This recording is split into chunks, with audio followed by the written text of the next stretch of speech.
அந்த திருநாள ஈரா தெரியுமா?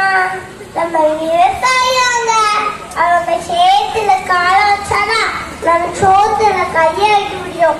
எல்லாரும் நினைக்கிறாங்க காசு கொடுத்தா காய்கறி பெஸ்டா கிடைக்கும்.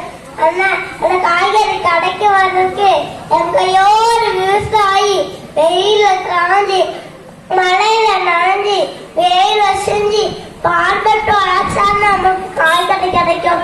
ஒவ்வொரு கைப்பறி சோறு உள்ள போடும்.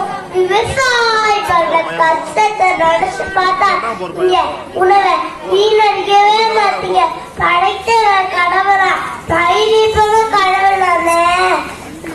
2G 3G 4G 5Gன்னு எத்தனை ஜீவங்களும் கஞ்சி விவசாயியான ஊத்தணும். சாப்பிட்டு வேலை பார்த்தாலும் சாப்பிட்டுட்டு போயிட்டாலும் வேலை வாங்க முடியும். உயிர் கொடுத்த கடவுளுக்கும் உணவு கொடுத்த விவசாயிக்கும் நன்றி சொல்ல எல்லா நாளுமே நம்ம பொங்கல் தாங்க. பொங்கலோ பொங்கல், பொங்கலோ பொங்கல். நன்றி, வணக்கம்.